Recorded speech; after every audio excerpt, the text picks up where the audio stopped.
ഇന്നത്തെ വിഷയം സംസാരിക്കുന്നതിന് മുൻപായി മറ്റൊരു കാര്യം പറയാനുണ്ട്. കഴിഞ്ഞ ദിവസം രാഹുൽ മാങ്കൂട്ടത്തിൽ വിഷയത്തിൽ ഞാൻ പ്രതികരിച്ചതുകൊണ്ട് എനിക്ക് അദ്ദേഹവുമായി എന്തോ ഒരു കടപ്പാടുണ്ട് എന്ന് ഒരു ചേട്ടൻ പറയുകയുണ്ടായി. ചേട്ടൻ ഉദ്ദേശിച്ചത് എന്തായാലും എനിക്ക് രാഹുൽ മാങ്കൂട്ടത്തിലുമായി അടുപ്പമില്ല എന്ന് മാത്രമല്ല, ഞാൻ വിശ്വസിക്കുന്ന പാർട്ടി പോലും അദ്ദേഹത്തിൻ്റെതല്ല. പ്രൊഫഷൻ ജേർണലിസം ആയതുകൊണ്ടും രാഷ്ട്രീയം ഇഷ്ടവിഷയമായതുകൊണ്ടും തുടക്കം മുതൽ രാഹുൽ മാങ്കൂട്ടത്തിൽ എന്ന വ്യക്തിയെ ഞാൻ ശ്രദ്ധിക്കുന്നുണ്ടായിരുന്നു. പിന്നെ ഈ കേസ് വന്നുകൊണ്ടിരുന്നപ്പോൾ അതൊരു ട്രാപ്പാണെന്ന് തോന്നിയത് കൊണ്ട് മാത്രമാണ് ഈ വിഷയത്തിൽ വീഡിയോകൾ ചെയ്യാൻ ഞാൻ ശ്രമിച്ചിട്ടുള്ളത്. അല്ലാതെ ആരെങ്കിലും വെളുപ്പിച്ചാൽ ഈ 4, 3, 7 സബ്സ്ക്രൈബറുള്ള എനിക്ക് സുക്രണ്ണൻ പ്രത്യേകം ഡോളറൊന്നും തരാൻ പോകുന്നില്ല എന്ന് എന്നെപ്പോലെ നിങ്ങൾക്കും അറിയാം എന്ന് ഞാൻ കരുതുന്നു.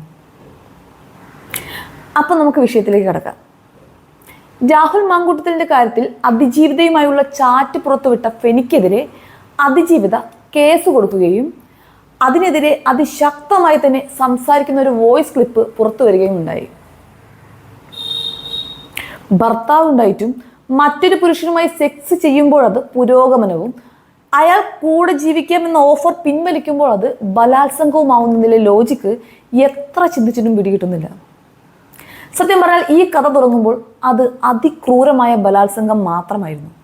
നീണ്ട 3 മണിക്കൂർ മുഖത്തടിച്ചും തുപ്പിയും ക്രൂരമായി പീഡിപ്പിച്ചൊരു നരാധമൻ മാത്രമായിരുന്നു രാഹുൽ.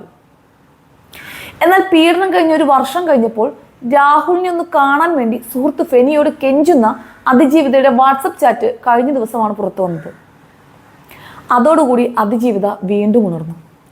ഇപ്പൊ പറയുന്നത് സാധാരണ പ്രണയബന്ധം പോലെ തമ്മിലുണ്ടായ സെക്സും ശേഷം അബോർഷൻ ആവുന്നതും രാഹുലിന്റെ ഒഴിഞ്ഞുമാറ്റവും ഒക്കെയാണ്.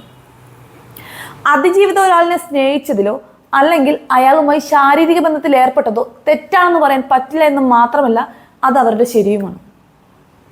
എന്നാൽ ഇപ്പോൾ മാധ്യമങ്ങളോട് സംസാരിക്കുന്നത് കേട്ടാൽ അതൊരു വിശ്വാസവഞ്ചന മാത്രമാണെന്ന് ചോറുണ്ടെന്ന് ആർക്കും മനസ്സിലാവും. ഇനി നമുക്ക് രാഹുലിലേക്ക് വരാം. ഇപ്പോഴും എപ്പോഴും എല്ലാവരും അതിജീവിതയുടെ കാര്യം മാത്രമാണ് പറയുന്നത്. അവർക്ക് നഷ്ടപ്പെട്ട സമാധാനം, അവരുടെ പണം, അവരുടെ വിശ്വാസം, അവരുടെ കുഞ്ഞ്, അങ്ങനെ. എന്നാൽ എന്തുകൊണ്ടാണ് രാഹുലും ഒരു മനുഷ്യനാണെന്ന് ആരും ചിന്തിക്കാത്തത്? അയാൾക്ക് കുടുംബമില്ലേ? ഈ നാണക്കേട് എന്ന് പറയുന്നത് അയാളുടെ കുടുംബത്തിന് ബാധകമല്ലേ? ഗോവിന്ദചാമിയെ പോലെയോ അല്ലെങ്കിൽ ഡൽഹിയിൽ ബസ്സിൽ നടന്ന പീഡനം പോലെയോ അതിക്രമിച്ച് കയറി പീഡിപ്പിച്ചതല്ലല്ലോ ഇതൊന്നും. എന്നിട്ടും ഒരാൾക്ക് മാത്രം എങ്ങനെയാണ് ഭാവിയും കുടുംബവും മാനവും ഒക്കെ നിഷേധിക്കപ്പെടുന്നത്? ഇതിലെന്ത് നീതിയാണുള്ളത്? അതിജീവിതയുടെ ഇന്നത്തെ വെളിപ്പെടുത്തലോടുകൂടി ഇതിലെ സത്യങ്ങൾ എല്ലാവരും അറിഞ്ഞു കഴിഞ്ഞെന്ന് തോന്നുന്നു. കോടതിയുടെ കണ്ണുകൾ ഇനിയെങ്കിലും തുറക്കണം.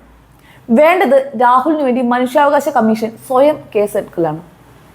അയാളും ഒരു മനുഷ്യനാണ്, നമ്മളിൽ ഒരാളാണ്. ഇനിയെങ്കിലും എല്ലാവരും അത് മനസ്സിലാക്കണം. നമ്മുടെ വ്യക്തിവൈരാഗ്യങ്ങൾ തീർക്കാൻ സ്വന്തമായി വഴികൾ തിരഞ്ഞെടുക്കുന്നതൊക്കെ നല്ലത് തന്നെയാണ്. പക്ഷേ ആ വഴികൾക്ക് വേണം മിനിമം ഒരു അന്തസ്സൊക്കെ. അതിനെ അപ്പുറത്ത് നിൽക്കുന്നത് എത്ര വലിയ ജനപ്രതിനിധി ആണെങ്കിലും.